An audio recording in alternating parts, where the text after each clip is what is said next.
It's Wednesday, June 14. In the headlines, an update on the nation's hurricane preparedness. In business news, Jamaicans can get new banknotes in hand as of Thursday. Regionally, Caribbean Broadcasting Corporation, CBC, to partner with China Media Group to produce programs. Internationally, UK COVID inquiry. Families who lost loved ones demand answers. And in sports, Trinidad and Tobago headed to Gold Cup. This is the news on PBC Jamaica. I'm Simone Absalom Gale.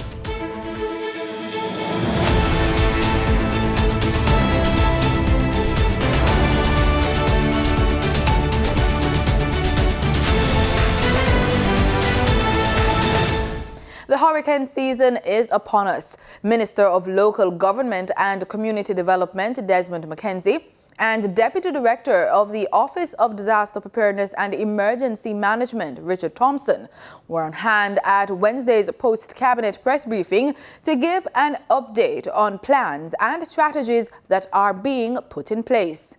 The Minister of Local Government and Community Development responded to concerns about drain cleaning as part of disaster preparedness. Members of Parliament, all 63 of us, have been given an allocation for drain cleaning. And that allocation is there, and quite a number of members of Parliament have put in their programs for drain cleaning. That is one phase of it. The municipal corporations, as is customary, would use their PRF allocation for the month of June. So whatever allocations goes to the municipal corporation from May into June, that is what is used for all divisions across the country for drain cleaning exercise. He says mitigation exercises have started as a precursor to the hurricane season, but that's not all. Allocations will be made as we get deeper into the hurricane season.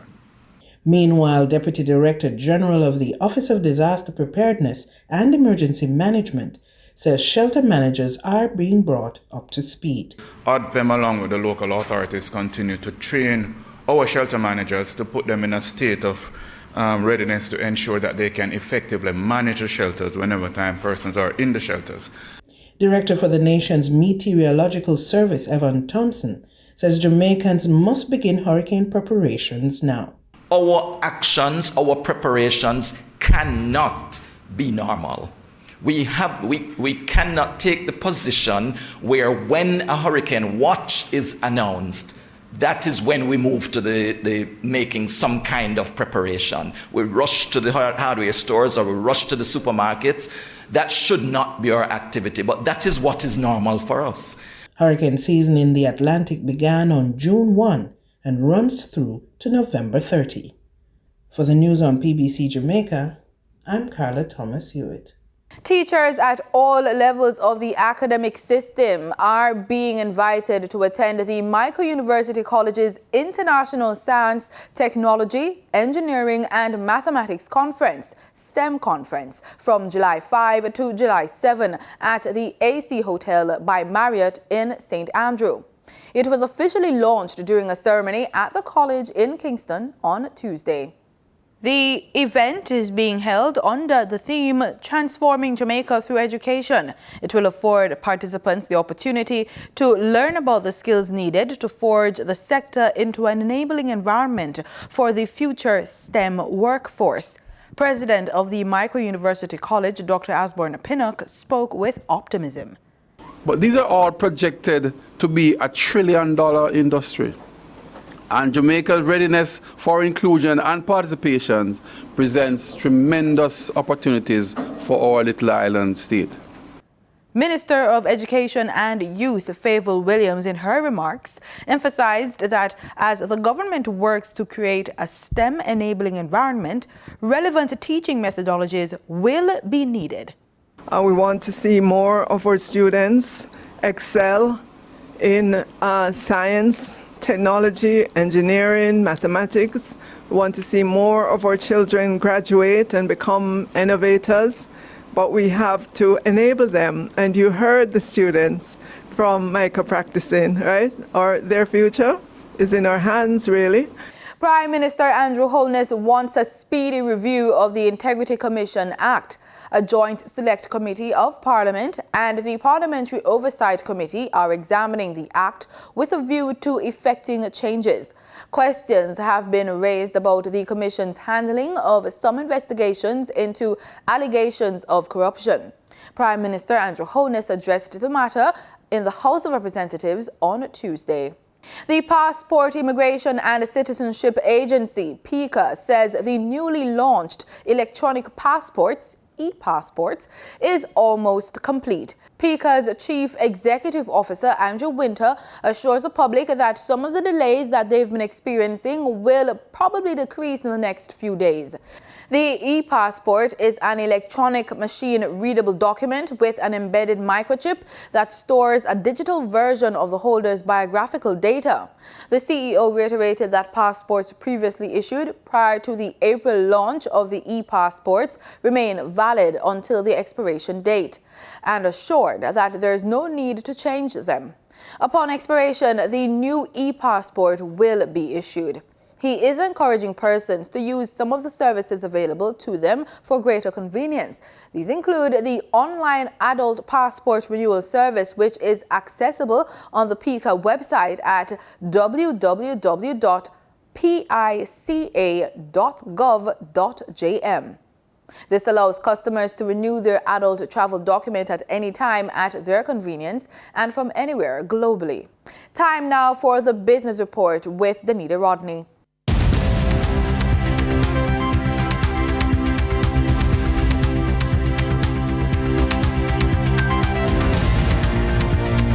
The Bank of Jamaica BOJ will be extending its opening hours for just over a week starting Thursday, June 15, to facilitate the exchange of old banknotes for the polymer banknotes.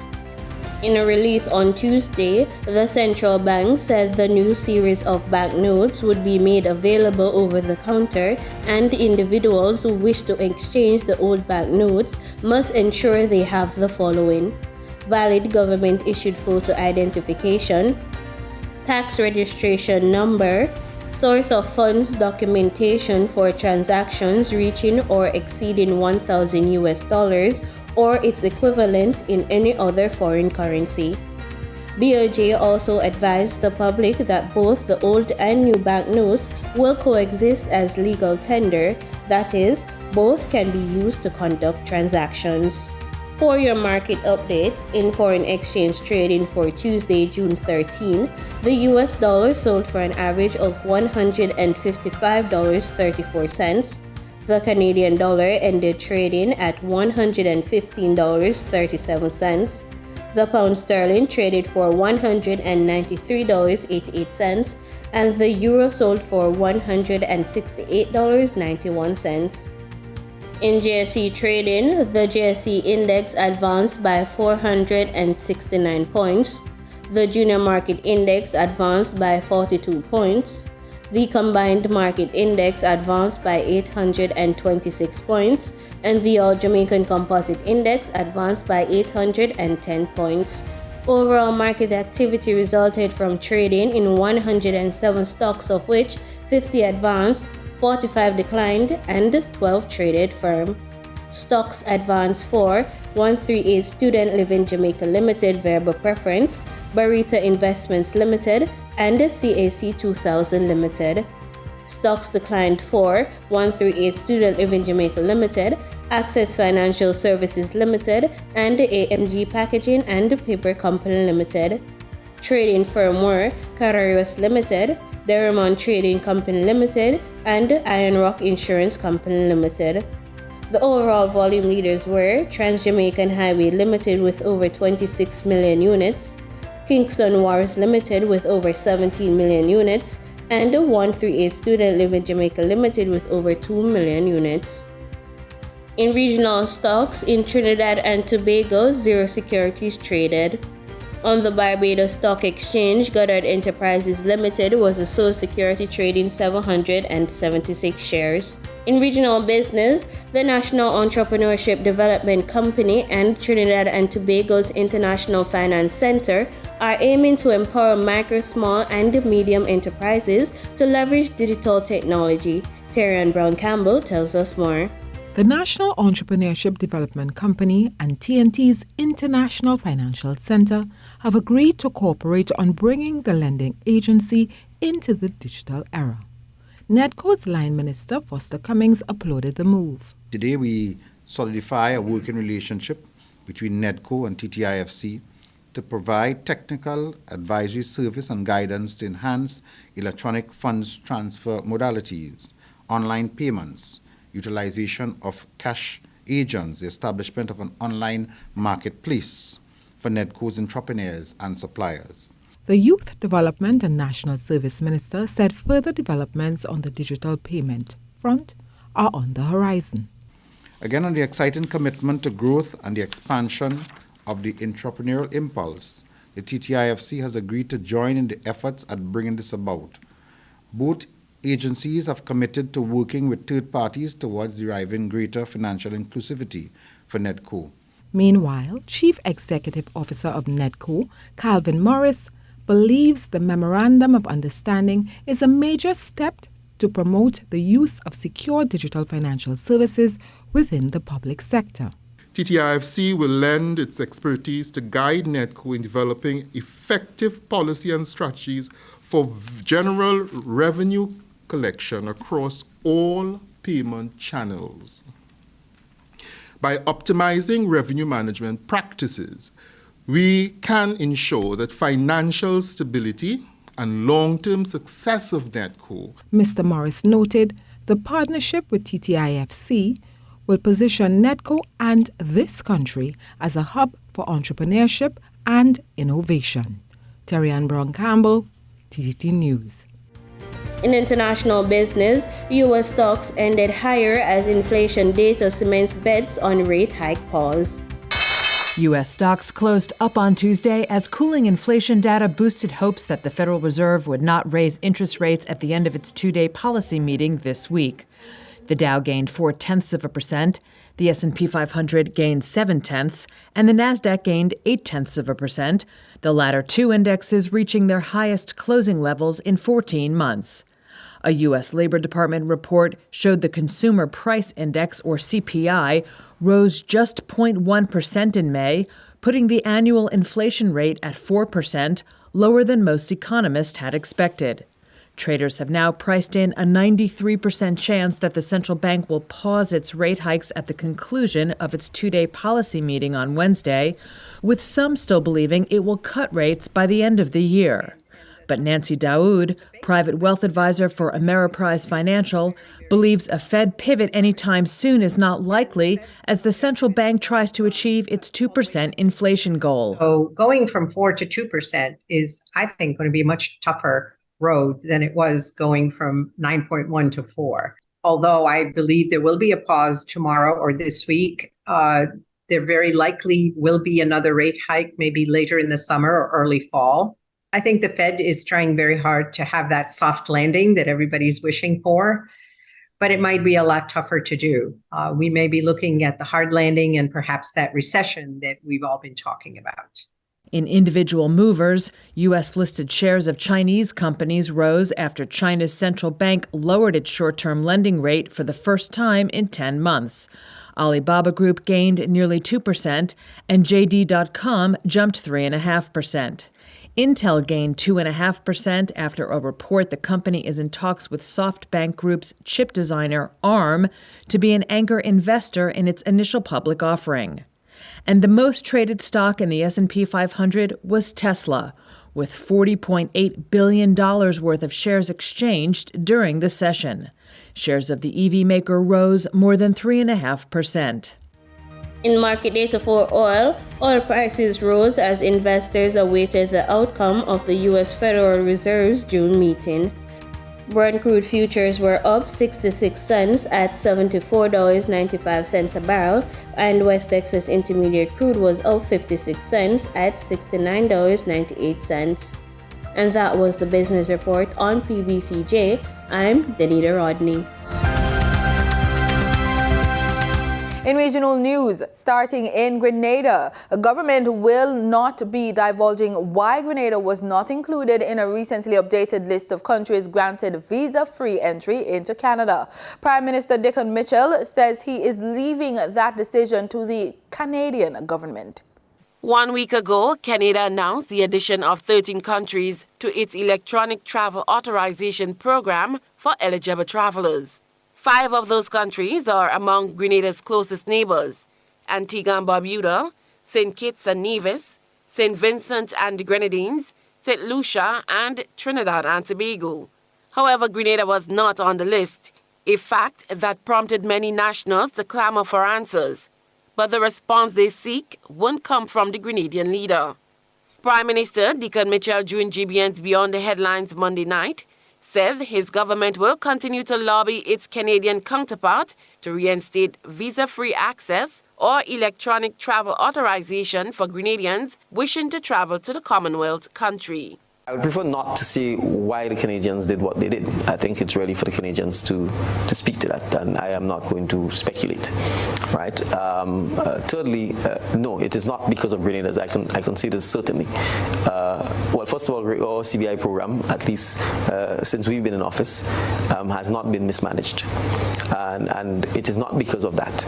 According to the Prime Minister, government is confident that whenever Canada's visa waiver list is next reviewed, there ought not to be any reasons why Grenada should not be included. In the interim, the Canadians have pledged their commitment to having more frequent visits to get the biometrics, because that's one of the main concerns. It's not so much that you have to get a visa, but the fact that there is no visa processing center in Grenada, and there is in St. Vincent, St. Lucia, Trinidad, for example, and you have to take a plane and go to one of these places, incur the costs, the hotel, etc., just to get the biometrics done.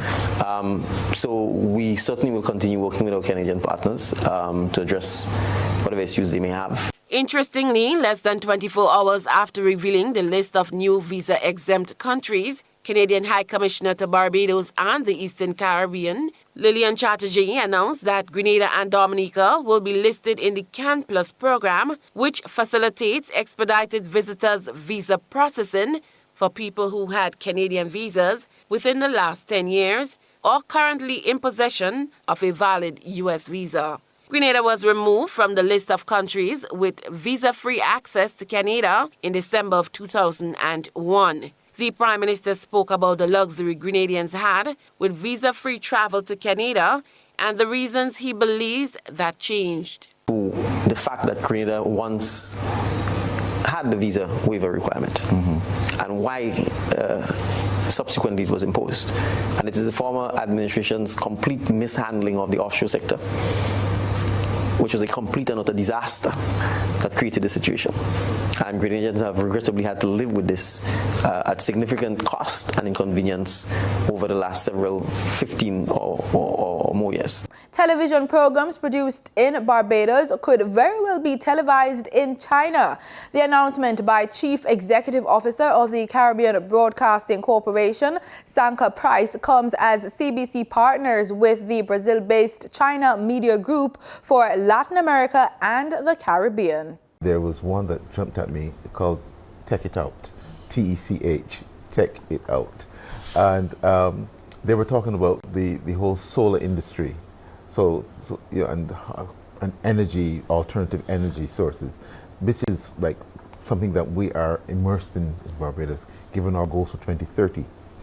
And the simple explanations was something that I found that would be very, very interesting to Barbadians. And we can go on, but as I went on reviewing some of the programs, I realized that we can actually learn a lot. I mean, as average Barbadians, it gave you a level of information and insight that one does not normally get. I found so many people, they can speak something in Chinese, even though something basic, but they know something about China. And when we do some interview on the road. They talked about the Chinese medicine, about acupuncture. Yeah, I think these are the ways that we can begin to start our cooperation. And the China Media Group, we have many resources, relatives like this. Maybe we can give you some kind of materials, and we can make this kind of exchanges in this area. As Guyana invests in technology to improve food production to satisfy local and regional demands, the country's president, Dr. Ifran Ali, said on Tuesday that the country is capable of producing enough barley to export. Recently, as a region and here in Guyana, we are investing heavily on technology and on examining the viability for other crops. For example, wheat, barley. We have a lot of land that can have high production of barley, that can satisfy the entire regional demand and go all the way up north and take a big share of that market. So the re-engineering, logistics, transport and distribution, the regional food hub. Then the post-harvest losses. How do we invest in technology? The opportunities that exist in investing in post-harvest losses. How do we ensure that we reduce post-harvest losses? How do we apply the best methodology, technology, investment in storage facility, warehousing, coal houses, value added, so that we can look at the huge losses, post-harvest losses that we have, and convert that into opportunity. In international news, hearings are beginning in the public inquiry into the handling of the COVID-19 pandemic by the United Kingdom's government. The inquiry will examine the government's preparedness and response to the pandemic. You're going to know people that died from this, but I never thought for a minute it'd be my dad and my sister 5 days apart.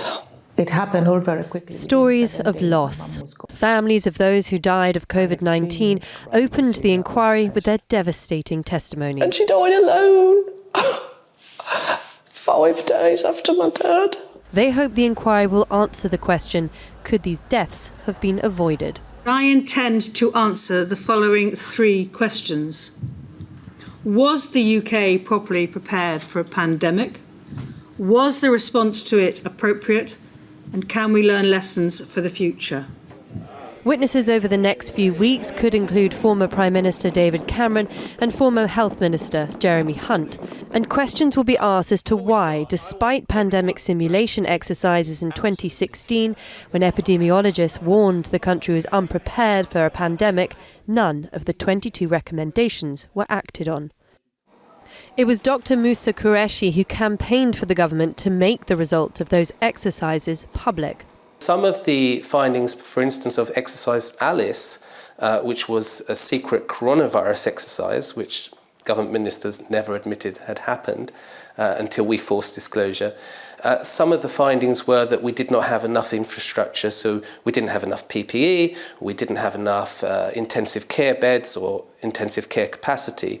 And that may well have been a decision in line with the long policy of austerity, which has cut NHS beds over years rather than increase them. The inquiry will ask, why was there a shortage of personal protection equipment for health workers? Where was the planning for extra hospital beds? And did austerity reduce the UK's capacity to prepare for a pandemic? The next stage of this 3-year process will look at the decisions the government made, including why 2 days after the WHO declared the pandemic, thousands gathered to enjoy horse races in Cheltenham in England when other countries in Europe were already locked down. As the inquiry put it, this natural disaster was unavoidable, but was the devastating impact inevitable?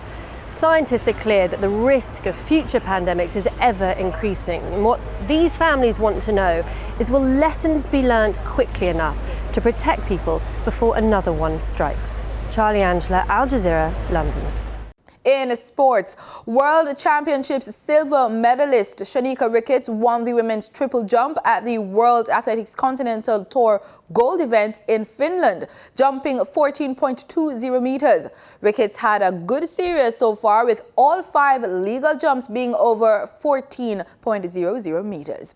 Trinidad and Tobago is in and Nicaragua is out of the CONCACAF Gold Cup group stage. And there's more good news. Late on Monday, a release from the Trinidad and Tobago Football Association confirmed the promotion to the Gold Cup group stage and the 2023-2024 Nations League A. This came about after the TTFA lodged a successful complaint against the eligibility of a Nicaraguan Football Federation player who competed in the 2022 CONCACAF Nations League matches. On Monday, the CONCACAF Disciplinary Committee sanctioned the Nicaraguans for severe violation to the applicable FIFA CONCACAF regulations by fielding an ineligible player in multiple matches in the CONCACAF competitions. After a 1-1 draw between the two teams on the 27th of March at the Dwight York Stadium, Nicaragua finished on top of Group C in League B and qualified automatically to this year's CONCACAF Gold Cup and was promoted to League A for the 2023-2024 CONCACAF Nations League. The other teams in Group A alongside Trinidad and Tobago are Panama, Guatemala, El Salvador, Martinique and Curacao. Success in League A, which begins in September, earns a team qualification to the 2024 Copa America, which will be held in the United States. TNT will now also replace Nicaragua in Group A of the 2023 CONCACAF Gold Cup and will no longer be required to compete in the Gold Cup preliminaries on the 16th of June 2023 versus Guadeloupe.